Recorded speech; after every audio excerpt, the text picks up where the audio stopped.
मुट्ठी भर मेंढक। बहुत समय पहले की बात है। किसी गांव में मोहन नाम का एक किसान रहता था।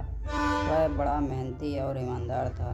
अपने अच्छे व्यवहार के कारण दूर दूर तक लोग उसे जानते थे और उसकी प्रशंसा करते थे। पर एक दिन जब देर शाम वह खेतों में काम कर लौट रहा था, तभी रास्ते में उसने कुछ लोगों को बातें करते सुना। वे उसी के बारे में बात कर रहे थे। मोहन अपनी प्रशंसा सुनने के लिए उन्हें बिना बताए धीरे धीरे उनके पीछे चलने लगा। पर उसने उनकी बात सुनी तो पाया कि उसकी बुराई कर रहे थे। पर एक दिन धीरे धीरे ये सभी महसूस करने लगे कि मोहन बदल गया है और उसकी पत्नी भी अपने पति के व्यवहार में आए बदलाव से दुखी रहने लगी। और एक दिन उसने पूछा, आजकल आप इतने परेशान क्यों रहते हैं? कृपया मुझे इसका कारण बताइए। मोहन ने उदास होते हुए उस दिन की बात बता दी। पत्नी को भी समझ नहीं आया कि क्या किया जाए। पर तभी उसे ध्यान आया कि पास के ही एक गांव में एक सिद्ध महात्मा आए हुए हैं। और वो बोली, स्वामी, मुझे पता चला कि पड़ोस के गांव में एक पहुंचे हुए संत आए हैं। चलिए हम उनसे कोई समाधान पूछते हैं। अगले दिन वे महात्मा जी के शिविर में पहुंचे। मोहन ने सारी घटना बताई और बोला, महाराज, उस दिन के बाद से सभी मेरी बुराई और झूठी प्रशंसा करते हैं। कृपया मुझे बताइए कि मैं वापस अपनी साख कैसे बना सकता हूँ। महात्मा मोहन की समस्या समझ चुके थे। पुत्र, तुम अपनी पत्नी को घर छोड़ाओ और आज रात मेरे शिविर में ठहरो। महात्मा कुछ सोचते हुए बोले। मोहन ने ऐसा ही किया।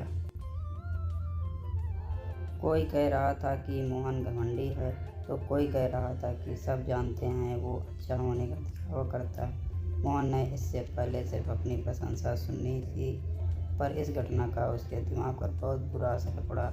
और अब वह जब भी कुछ लोगों को बातें करते देखता तो उसे लगता कि वे उसकी बुराई कर रहे हैं। यहाँ तक कि अगर कोई उसकी तारीफ करता तो भी उसे लगता कि उसका मजाक उड़ाया जा रहा है। पर जब रात में सोने का समय हुआ तो अचानक ही मेंढकों के टर टर की आवाज़ आने लगी। मोहन बोला, ये क्या महाराज, यहाँ इतना कोलाहल क्यों है? पुत्र, पीछे एक तालाब है। रात के वक्त उसमें मौजूद मेंढक अपना राग निकालते हैं। इसमें से कोई यहाँ सो नहीं सकता। मोहन ने चिंता जताई। हाँ बेटा, पर क्या कर सकते हैं? हो सके तो तुम हमारी मदद करो, महात्मा जी बोले। मोहन बोला, ठीक है महाराज, इतना शोर सुन के लगता है इन मेंढकों की संख्या हजारों में होगी। मैं कल ही गांव से 50-60 मजदूरों को लेकर आता हूँ और उन्हें पकड़कर दूर नदी में छोड़ आता हूँ। और अगले दिन मोहन सुबह सुबह मजदूरों के साथ वहाँ पहुँचा। महात्मा जी भी वहाँ खड़े सब कुछ देख रहे थे। तालाब ज़्यादा बड़ा नहीं था। 8-10 मजदूरों ने चारों ओर से जाल डाला और मेंढकों को पकड़ने लगे। थोड़ी देर की ही मेहनत से सारे मेंढक पकड़ लिए गए।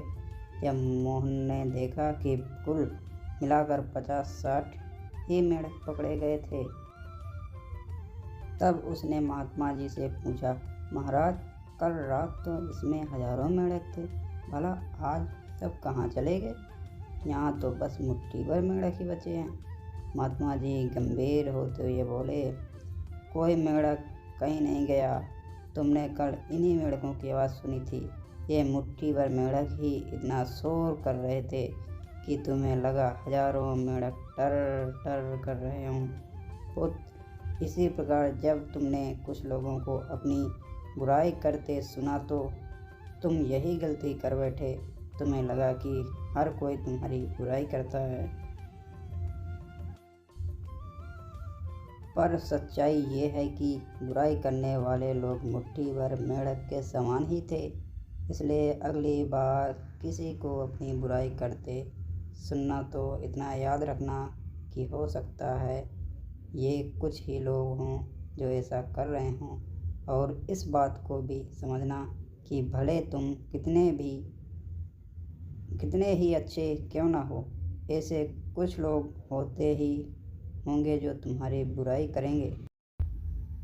इसलिए दोस्तों, हमें किसी की बुराई करने से कोई फ़र्क नहीं पड़ना चाहिए। कुछ लोग तो होते ही हैं जो लोग बुराई करते ही हैं। ऐसी ही कहानी सुनने के लिए चैनल को सब्सक्राइब करें और लाइक करें और दोस्तों के साथ शेयर करें।